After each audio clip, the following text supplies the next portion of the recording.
Assalamualaikum warahmatullahi wabarakatuh. Di video ini kita akan belajar tentang bagian kedua dari structure and written expression, yaitu written expression. Di sini materi yang pertama adalah subject verb agreement. Jadi yang dimaksud subject verb agreement itu apa? Di dalam bahasa Inggris kalimatnya itu antara subjek dan verbnya bentuknya itu harus sesuai. Jadi kalau subjeknya apa, bentuk verbnya itu harus mengikuti dari subjek. Di sini contoh-contoh dari subjek. Biasanya kalau kita menggunakan subjek itu kan menggunakan kata ganti ya, atau pronoun. Ada I, we, you, they, she, he, it. Kemudian selain menggunakan kata ganti atau pronoun, kita juga menggunakan noun.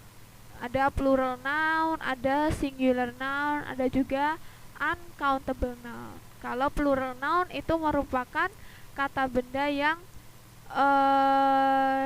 jamak, berarti kata benda yang jumlahnya itu lebih dari satu. Misalnya buku-buku, bukunya ada dua, misalnya buku-buku. Kalau singular noun berarti kata bendanya atau nounnya cuma ada satu, misalnya noun, misalnya buku gitu aja, bukunya cuma ada satu. Kalau uncountable noun berarti nounnya itu tidak bisa dihitung jumlahnya, jadi tidak ada satuan satu apa, dua apa gitu. Jadi uncountable noun itu misalnya adalah air, minyak, kejujuran, kasih sayang. Nah, itu merupakan uncountable noun. Nah, di sini ada beberapa kolom yang merupakan bentuk kata kerja yang sesuai untuk subjek. Jadi misalnya kalau kita menulis kalimat subjeknya I, kemudian kita disuruh memilih untuk verb 1 atau verb SIS, kita harus pilih yang verb 1. Subjeknya I, disuruh milih is, am atau are, kita pilih yang am. Subjeknya I, kita disuruh memilih was atau were, pilih yang were gitu. Subjeknya I memilih will atau shall. Nah, di sini kalau will itu bisa digunakan untuk subjek manapun, tapi kalau shall hanya untuk digunakan untuk subjek I dan we saja. Contoh di dalam kalimat. Di sini terdapat beberapa kalimat dan kemudian saya juga menuliskan pilihan bentuk kata kerjanya. Nanti kita menyesuaikan antara subjek dengan kata kerjanya. I sit atau sits on the ground. Nah, di sini sit itu merupakan verb 1. Tetapi kalau sits yang ada s-nya di belakang ini merupakan verb SIS. Jadi karena dia subjeknya itu I, maka kita harus memilih yang verb 1. Jadi ini sits-nya kita coret. I sit on the ground. Begitu. Kemudian kalimat yang kedua, I, is, am, are sitting on the ground. Nah, di sini karena subjeknya I itu berpasangan dengan am, maka is-nya dihilangkan, are-nya juga dihilangkan. I am sitting on the ground. Kalimat yang ketiga, were sitting on the ground. Subjeknya I berpasangan dengan ini salah, seharusnya was. Nah, ini was, baru ini were. I was, we were, you were, they were, she was, he was, it was. Begitu. Jadi di sini I was, were-nya dihilangkan, sit on the ground. Kemudian kalimat yang terakhir, I will atau shall sit on the ground. Karena will itu bisa digunakan untuk semua subjek, maka ini bebas, boleh pilih will atau shall. I will sit on the ground atau I shall sit on the ground. Begitu. Jadi penggunaan verbnya ini tergantung dari tenses yang digunakan. Nanti kita akan belajar di video selanjutnya tentang bentuk-bentuk kata kerja sesuai dengan tensesnya. Kalau di video kali ini kita hanya belajar tentang subject verb agreement. Tips yang ketujuh, berhati-hatilah dengan prepositional phrase. Apa itu prepositional phrase? Adalah sekelompok kata yang berpola preposition plus object of preposition. Jadi di video yang sebelumnya itu kita sudah mempelajari apa itu object of preposition. Contohnya ada di kalimat ini. The key to the doors is in the drawer. Jadi di sini terdapat preposition to. Kemudian pasti kata di setelahnya merupakan object of preposition dari preposition ini. Gabungan dari preposition sekaligus object of prepositionnya itu kita sebut dengan prepositional phrase. Begitu. Hubungannya dalam TOEFL itu apa? Jadi kita sering mengira bahwa object of preposition ini adalah sebagai subjeknya. Maka nanti kita akan salah dalam menentukan kata kerjanya. Gitu ya. Jadi ini kata kerjanya kan is. Is itu merupakan kata kerja yang merujuk kepada subjek key. The key to the doors is in the drawers. Jadi subjek utamanya adalah yang ini ya, yang dibahas adalah key-nya. Contoh dalam kalimat di TOEFL, scientists at the medical center is trying to determine if there is a relationship between saccharin and cancer. Para peneliti di pusat pengobatan sedang mencoba untuk menentukan apakah terdapat sebuah hubungan antara sakarin dan kanker. Gitu. Jadi di sini subjeknya itu scientist kan. The medical center merupakan object of preposition dari preposition at. Jadi ini bukan merupakan subjek ya. Jadi seharusnya bentuk kata kerja is trying ini seharusnya merujuk ke subjek ini. Nah, berhubung scientistnya itu terdapat banyak, tidak cuma satu scientist aja. Jadi di sini is trying itu salah. Seharusnya are trying. Scientists at the medical center are trying. Exercise ketujuh. The climbers on the sheer face of the mountain need to be rescued. Di sini terdapat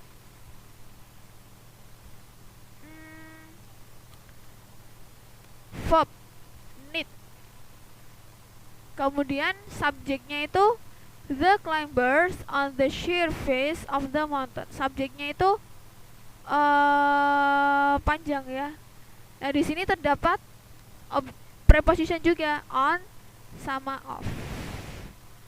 Jadi the mountain itu merupakan objek of preposition dari of. The sheer face itu merupakan objek of preposition dari on. Jadi subjek utamanya adalah the climbers.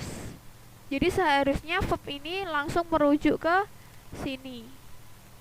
Nah, apakah the climbers dan itu sudah agree atau sudah cocok? Jawabannya sudah. Jadi ini merupakan contoh kalimat yang betul. Kemudian kalimat yang kedua, the interrogation conducted by 3 police officers have lasted for several hours. Di sini terdapat preposition by, object of preposition 3 police officer. Object of preposition ini merujuk kepada preposition yang ini. Nah, berarti subjek utamanya adalah interrogation. Apakah have ini sudah sesuai dengan interrogation? Kan verbnya adalah have lasted ya. Nah, jawabannya apakah sudah agree atau sudah cocok? Nah, ini tidak cocok. Interrogation itu kan merupakan singular noun. Jadi di sini seharusnya has. The interrogation conducted by 3 police officers has lasted for several hours. Jadi di sini kalimat kedua merupakan contoh kalimat yang salah. Tips ke-8, berhati-hati dengan expression of quantity. Expression of quantity itu anggotanya ada banyak sebenarnya, tetapi beberapa di antaranya adalah all, most, some, half. Semua, sebagian besar, beberapa, dan setengah. Itu artinya. Nah, yang harus kita perhatikan di sini, jika terdapat expression of quantity ini di dalam subjek, maka bentuk verb harus mengikuti object of preposition di depannya. Kalau yang tadi di tips-tips sebelumnya, kalau ada object of preposition, berarti bentuk verbnya tidak boleh merujuk kepada object of preposition. Tetapi kalau di tips ini justru terbalik, harus merujuk kepada object of preposition. Syaratnya ketika terdapat kata-kata ini. Jadi di dalam contoh ini terdapat 2 kalimat, all of the book was interesting dan all of the books were interesting. Nah, di sini terdapat preposition of, kemudian ada object of preposition diikuti, sudah pasti. Nah, di sini bentuk kata kerjanya dia itu harus merujuk kepada object of preposition ini. Karena dia terdapat kata ini. Begitu. Kalau di kalimat yang kedua terdapat preposition of, object of preposition the books, kemudian verbnya ini. Nah, kata kerja ini atau verb ini merujuk kepada object of preposition yang ini. Karena dia terdapat kata all. Perbedaan dari kalimat yang pertama dan kalimat kedua, walaupun keduanya itu memiliki pemilihan kata yang sama dan struktur gramatikal yang sama, perbedaannya adalah kalau di kalimat yang pertama all of the book was interesting, maksudnya bukunya itu satu. Nah, buku itu kan dia punya beberapa chapter di dalamnya. Jadi dimaksud di sini dari chapter 1 sampai chapter terakhir itu semuanya menarik. Tetapi kalau yang di kalimat yang kedua, all of the books were interesting, books-nya ini ada banyak, ada lebih dari satu. Jadi dari buku pertama sampai buku terakhir itu semuanya menarik. Begitu. Contoh dalam kalimat TOEFL, dalam soal TOEFL, in spite of what was decided at the meeting, half of the procedures was not changed. Hati-hati, di sini terdapat expression of quantity yaitu half. Dan di sini terdapat preposition of. Object of preposition the procedures. Maka ini bentuk verbnya itu harus merujuk kepada object of preposition yang ini. Karena proceduresnya itu ada banyak, di sini S ya, ada banyak lebih dari satu, maka was ini salah. Seharusnya were. Jadi half of the procedures were not changed. Exercise ke-8. The witnesses saw the most of the fire in the hills was extinguished. Di sini langsung saja terdapat kata most, preposition, object of preposition. The fire in the hills. Nah, di sini object of preposition ini merujuk kepada preposition yang ini.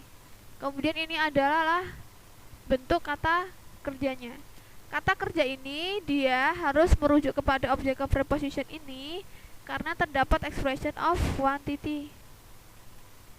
The fire. Fire itu kan dia uncountable noun. Jadi apakah sudah cocok dengan was? Jawabannya sudah cocok. Jadi ini merupakan contoh kalimat yang benar. Kemudian kalimat yang kedua, some of the animals from the zoo was released into the animal preserve.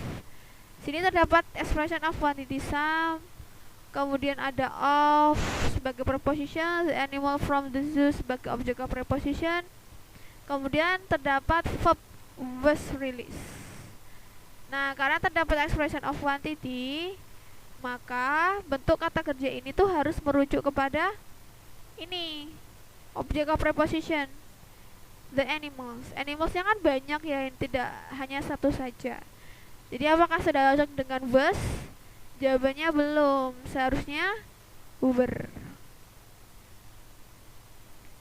Some of the animals from the zoo were released into the animal preserve. Jadi kalimat ini kalimat yang salah.